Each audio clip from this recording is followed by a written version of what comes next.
Hi friends, అందరు ఎలా ఉన్నారు? ఫ్రెండ్స్, చాలా రోజులైంది కదా వీడియోస్ తీయక.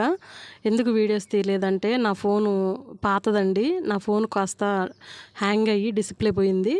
నేను డిస్ప్లే మార్చుకోవడానికి కాస్త లేట్ అయింది. ఫ్రెండ్స్, ఇప్పటి నుంచి వీడియోస్ అనేది కంటిన్యూగా వస్తూ ఉంటాయి. ఫ్రెండ్స్, నేను అనుభవించిన ఒక చిన్న విషయాన్ని అయితే మీతో షేర్ చేసుకోవాలని ఈ వీడియో అయితే పెడుతున్నాను. ఫ్రెండ్స్, అందరినీ మన ఫ్రెండ్సే కదా, అంటే మన వాళ్ళే కదా అని అంత తొందరగా గుడ్డిగా నమ్మకండి. ఎందుకంటే నేను ఈ విషయాన్ని క్లారిటీగా తెలుసుకొని ఈరోజు నేను విన్నది చూసినది అన్నిటినీ నేను గ్రహించుకొని మీకు క్లారిటీ ఇస్తున్నాను. అంటే ఇలాంటి వాళ్ళు కూడా ఉంటారు మన సర్కిల్లో. అలాంటి వాళ్ళతో ఎలా జాగ్రత్తగా ఉండాలి అనేది నేను అనుభవంతో చెప్తున్నానండి. మీకు ఒక మెసేజ్ ఇచ్చినట్టు ఉంటుంది కదా, నా బాధ అనేది మీతో షేర్ చేసుకున్నట్టు ఉంటుంది. ఫ్రెండ్స్, నేను అనుభవించింది ఏంటంటే, మనతోటి ఫ్రెండ్లీగా ఉంటారు. అంటే నేను లేడీస్నే కాబట్టి లేడీస్ సర్కిల్లో అంటే మనకు ఫ్రెండ్షిప్ ఎవరు ఉంటారండి? లేడీసే ఎక్కువ ఉంటారు. అంటే ఈ లేడీస్ కొంతమంది, అంటే అందరినీ అనట్లేదు, కొంతమంది అంటే 50%, 100కి 50% ఇలానే ఉంటారు అనేదానికి వీళ్ళొక ఉదాహరణ.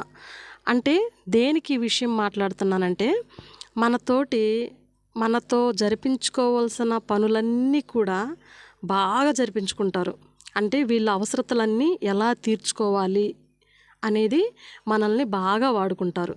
అంటే మనతో అవసరం ఉంటేనే కానీ, అవసరం లేదనుకోండి, మన బాగా అంటే అవసరతలో ఉన్నప్పుడు మనం పోతూ వస్తూ ఉంటాము. వాళ్ళకి ఏదన్నా సలహాలు ఏదైనా కావాలి అని అంటే చూపించి మనం వస్తూ ఉంటాము. ఇలాంటి సందర్భాలలో కొన్ని మాటలు మనం మాట్లాడుకుంటాం. అంటే పర్సనల్ విషయాలే కానీ, లేదంటే ఇతర విషయాల్లో కానీ, ఏదైనా కొన్ని విషయాలు, మన ఫ్యామిలీ విషయాలు ఏదైనా కానీ కొన్ని విషయాలు అయితే వాళ్ళతోటి షేర్ చేసుకుంటాం. వాళ్ళు కూడా మనతోటి షేర్ చేసుకుంటూ ఉంటారు. కానీ వీళ్ళు ఏం చేస్తారో తెలుసా ఫ్రెండ్స్? మన విషయాలే కాదు, బయట వాళ్ళ విషయాలు కూడా తీసుకొచ్చి మన దాకా చెప్తూ ఉంటారు. మళ్ళీ మనం వాళ్ళ గురించి ఒక సమాధానం ఇవ్వాలి కదా, అలా ఉన్నారు, ఇలా అన్నారు, వాళ్ళు ఇలాంటి వాళ్ళు, వీళ్ళు ఇలాంటి వాళ్ళు అని చెప్పినప్పుడు అప్పుడు మనం కొన్ని విషయాలు అనేది చెప్తూ ఉంటాం.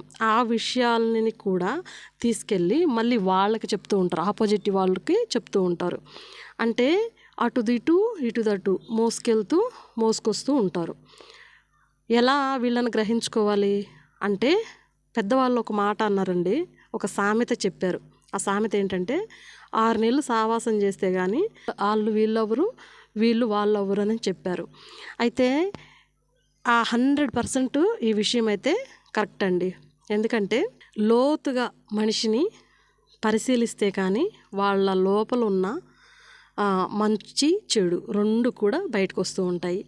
ఫ్రెండ్స్, నేను వీళ్ళల్లో మంచి ఏమో కానీ చెడు మాత్రం చాలా సందర్భాల్లో ఎందుకు గ్రహించానంటే, మన అవసరత ఉన్నంత వరకు మన పాట పాడతారు. మన అవసరం తీరిందనుకోండి, బయటికి వెళ్ళి మన గురించి నెగిటివ్గా మాట్లాడటం. అంటే ఏదైనా అనని మాటలు కూడా మనం ఒక మాట అన్నాం అనుకోండి, ఆ మాటకి ఇంకొక 4 మాటలు కలిసి తీసుకెళ్ళి చెప్తూ ఉంటారు. అలాంటి వాళ్ళు కూడా ఉన్నారు ఫ్రెండ్స్. ఎందుకంటే మన సర్కిల్లోనే ఉంటారు, మన చుట్టుపక్కలే ఉంటారు, మన వెనకాలే ఉంటారు, కానీ తొందరగా మనం గ్రహించుకోము. ఇలాంటి వాళ్ళతో జాగ్రత్తగా ఉండండి ఫ్రెండ్స్, చాలా అంటే చాలా జాగ్రత్త. ఎందుకంటే వీళ్ళు అటు ఉంటారు, వీళ్ళు ఇటు ఉంటారు. అటు చెప్తూ ఉంటారు, ఇటు చెప్తూ ఉంటారు. అంటే 2 వైపులా పదునున్న కత్తి అంటారు కదా, అలాగా. అంటే పదునే కాదండి, తేనె పూసి తీయగా మాట్లాడతారు. అంటే మన దగ్గరైనా కానీ, మనకు ఆపోజిట్లో ఉన్న వాళ్ళ దగ్గరైనా కానీ, ఎవరి విషయాలైతే మన దగ్గరికి వచ్చి చెప్తారో వాళ్ళకే మళ్ళీ మన విషయాలు తీసుకెళ్ళి చెప్తూ ఉంటారు. ఇది బాగా గ్రహించానండి నేను. గ్రహించి వీళ్ళ అవసరాలకి తగ్గట్టు మనల్ని మార్చుకోవడానికి ప్రయత్నం చేస్తారు. కానీ ఇవన్నీ కూడా తొందరగా గ్రహించుకోండి ఫ్రెండ్స్. గ్రహించుకొని మనం వాళ్ళకి తగ్గట్టు నడిస్తేనే, వాళ్ళకి తగ్గట్టు మాట్లాడితేనే ఇలాంటి వాళ్ళకి బుద్ధి వస్తుంది. ఫ్రెండ్స్, చాలా అంటే చాలా అనుభవించానండి. ఆడవాళ్ళ పరువు తీస్తున్నారు, ఆడవాళ్ళ విలువ తీస్తున్నారు వీళ్ళు. అంటే ఇక్కడ గొడవలు పెడదామా, ఎప్పుడెప్పుడు వీళ్ళు అన్న మాటలు తీసుకెళ్ళి వాళ్ళకి చెప్దామా, వాళ్ళన్న మాటలు తీసుకొచ్చి ఇక్కడ చెప్దామా అనుకోవటానికి ప్రయత్నం అంటే వీళ్ళు సమయం కోసం ఎదురు చూస్తూ ఉంటారు. సమయం కోసం ఎదురు చూసి అదును చూసి దెబ్బ కొడతారు వీళ్ళు. మేము కరెక్ట్గానే ఉన్నాము, మేము ఎవరితో ఎలాంటి మాటలు చెప్పము, మేము గొడవలకి వెళ్ళము. వీళ్ళు గొడవలకి వెళ్ళరండి, గొడవలకి వెళ్ళరు. కానీ ఈ విషయాలైతే దగ్గరికి వెళ్ళి చూస్తే వీళ్ళ మాటలు, వీళ్ళ ప్రవర్తన, వీళ్ళ వేషాలు మనకి బాగా ఉంటాయి. అంటే వీళ్ళు ఇలాంటోళ్ళు అని తెలుసుకోవడానికి వాళ్ళతో సహవాసం ఖచ్చితంగా చేయాలి. చేస్తే కానీ వాళ్ళ బుద్ధులు అనేది బయటపడవు మనకి. ఫ్రెండ్స్, చాలా అంటే చాలా జాగ్రత్తగా మాట్లాడండి. మీరు ఫ్రెండ్సే కదా అని ఇంట్లో విషయాలు కూడా షేర్ చేసుకోకండి. బయట విషయాలు కూడా, అంటే మనకు ఆపోజిట్లో ఉన్న మన ఇళ్ళ పక్కన ఉన్న విషయాలు కూడా వాళ్ళతో షేర్ చేసుకోకండి. ఇవి ఎట్లా పోతాయంటే గాలిపటంలాగా వెళ్ళిపోతాయండి, తెగిన గాలిపటం లెక్క వెళ్ళిపోతూ ఉంటాయి. అంటే వీళ్ళు ఎక్కడికి చేర్చాలో ఆ మాటలు అక్కడికి చేరుస్తారు. మనం ఒకటి అన్నాం అనుకోండి, దానికి ఇంకొక 10 కలగలిపి చెప్తారు. ఫ్రెండ్స్, వెన్నుపోటు గురించి వీళ్ళని చూసే చెప్పొచ్చు. అంటే మనతో మంచిగానే ఉంటారు, మన వెనకమాల గోతులు తీస్తూ ఉంటారు. వీళ్ళు ఎంత, అసలు నాకు నోటితో చెప్పడానికి నాకు రావట్లేదండి మాటలు. వీళ్ళని చూసేదానికి అసలు ఎట్లా ఉంటారంటే మౌనంగా, మెత్తంగా. అంటే మేము ఇంత మంచితనానికి బ్రాండ్ అంబాసిడర్ అంటారు చూడండి, ఆ విధంగా పేరు కోసం నటిస్తూ ఉంటారు. కానీ వీళ్ళెంత వేస్ట్ గాళ్ళు అంటే అంత వేస్ట్ గాళ్ళు. ఫ్రెండ్స్, వీళ్ళు చెప్పే మాటలకు, ఇంకా వీళ్ళు చేసే ప్రవర్తనకు, వీళ్ళు ఏ విషయం చెప్పినా మీరు గ్రహింపు లేకుండా, వాళ్ళు చెప్పిన ప్రతి మాటకి వాళ్ళ మాయలో పడకుండా మీరు మీ స్థానంలో మీరు ఉండండి. అంటే ఉన్నా లేకపోయినా మన స్థానంలో మనం ఉంటే, మన ఇంట్లో మనం ఉంటే చాలా గ్రేట్.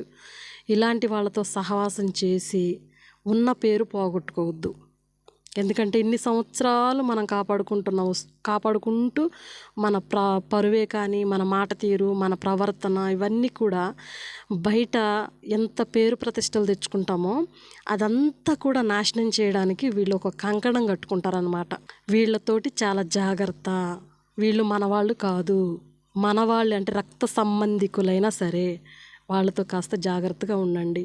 ఈ యొక్క చిన్న మెసేజ్ నా సబ్స్క్రైబర్లు అంటే నా కుటుంబం, వీళ్ళందరూ కూడా వినాలి.